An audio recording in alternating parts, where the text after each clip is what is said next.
باز هم خوش آمدید. بحث یا مبحث دومی ما اقتصاد است و میخوایم در این بحث نخست از آقای دکتر صاحب اشرف غنی احمدزی آغاز بکنیم که آقای دکتر، مسئله عمده در افغانستان به هدر رفتن کمک‌های کلان جامعه جهانی هست. راهبرد شما در مدیریت درست و معیارهای از این کمک‌ها چیست؟ تشکر. تجربه جهانی نشان داده تا یک سکتور قوی ملی ساختمانی وجود نداشته باشه کمک‌های جهانی جذب نمیشه.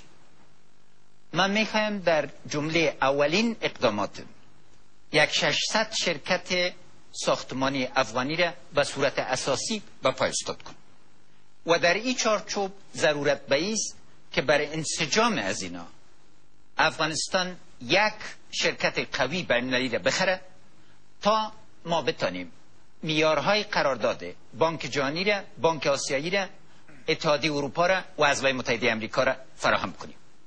در این چارچوب یک قسمت زیاد کمک‌ها از پروژه‌های خرد گذشته میتونه و تمرکز با پروژه‌های بزرگ. دوم، نوع پروژه سازی باید فرق کنه. ما فعلا پروژه‌های بسیار خرده گرفتیم که حسابدهی از این معلوم نیست.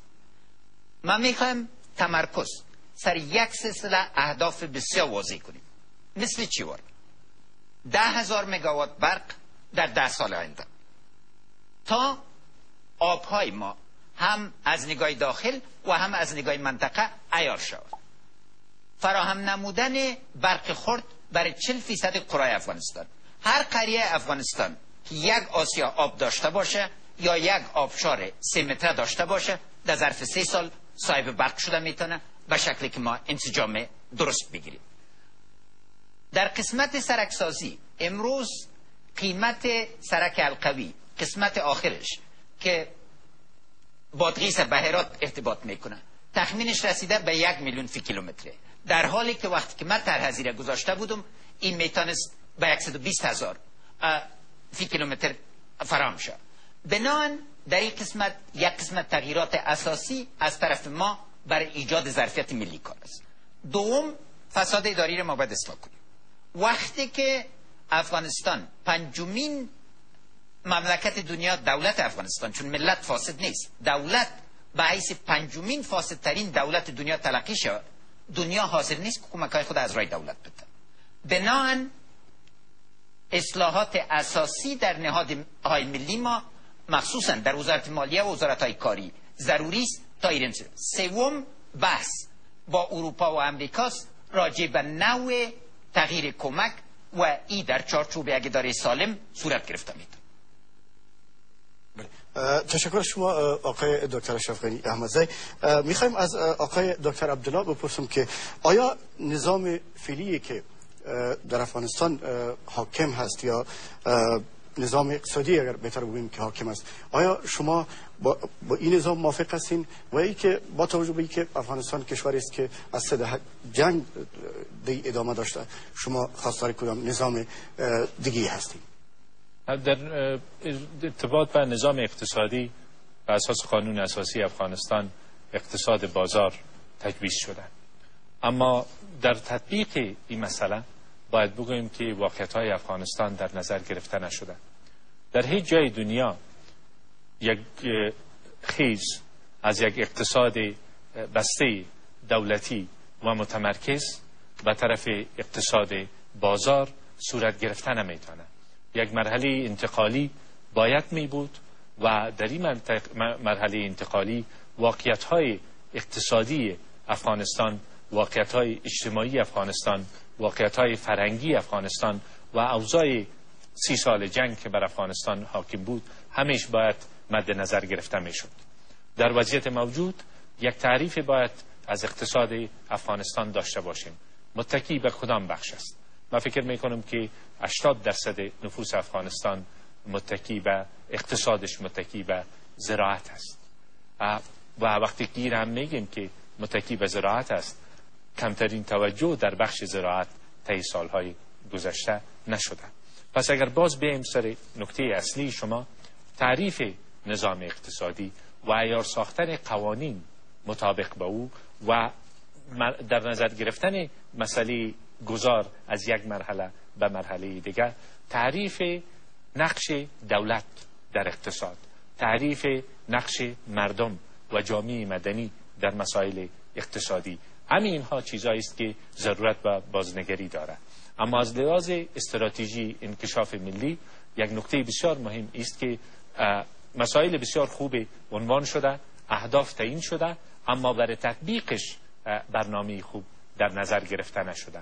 مسئله رسیدگی به فقر به صورت خاص در اینجا مطرح بحث نبوده متاسفانه و همه اینها ایجاب بازنگری را میکنه و ایجاب وزیر میکنه که کمیسیون ترتیب شود تا از یک طرف کمک های چند ساله گذشته را مورد بررسی قرار بدن و از طرف دیگر عملی افغانی شدن در مسائل استراتژی انکشاف ملی روز تا روز در تطبیقش کوشش شود و مسئله کمبود ظرفیت همیشه رویش بحث میشه و افغانستان همیشه در این مشکل باقی مانده، باید از این برآید. مسئله ظرفیت پروژه سازی وجود نداشته، نظارت از تطبیق پروژه ها موجود نیست، مسئله قراردادها که در همه سطوحی از این پول ضایع میشن و کمک هایی که به افغانستان میشه ضایع میشن، همین اینها ایجاب بازنگری و برنامه دقیق میکنه. تشکر آقای دکتر عبدالله. ښاغلی اشرف غني احمدزی، غواړم تاسو خو پوښتم، تاسو ویل کېږي چې تاسو د دغه نظام د موجود نظام یو د بنسټ ایښودونکو څخه یاستئ او په عین وخت کې تاسو یو د دغه نظام د منتقدانو څخه هم شمیرل کېږئ. دغه مسله یو څه روښانه کړئ. ډېره مننه. ما یو ماشوم وروزه، ماشوم 3 کلن و، ماشوم ته مې زمینه برابره کړله چې دوکتورا واخلي. وقتی چې زه له حکومت نه ووتم، ماشوم یې ویوړ قمار ته. ګناه په ما ده یا ګناه په هغه خلکو باندې چې ماشوم یې قمار ته ویوړ، فساد ته یې ویوړ. دولتي املاکو ته وګورئ، اساسي قانون ډېر واضح ده. 66 ماده 2 بند، دولتي املاک څوک ته نسي بخیدل کېدل.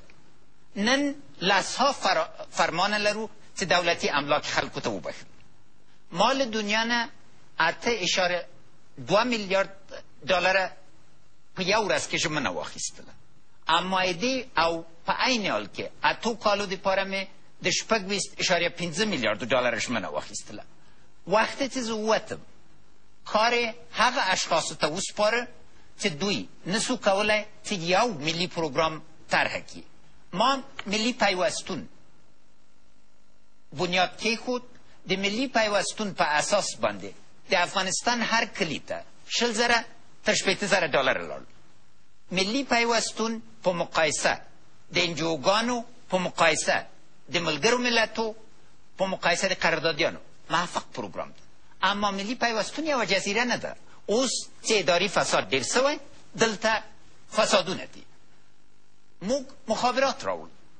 نن هغه ورځ کې 100 تلیفونه و ټول افغانستان کې، پس له لوی جرګې نه چې وزارت مالیې ته راغلو او د مسئلې باندې په ګډه کار وکړو د کمیټې د کابینې. نن 2.5 میلیون تلیفونونه دي، مګر هغه طرح هم چې د ملکي هوایي د اصلاحاتو دپاره وړاندې کړله ونه منل سوه. نو خبره د تهداب په دې کې ده چې آیا تهداب باندې کوږ تعمیر جوړوئ یا هغه لومړنۍ نقشه تعقیبوئ.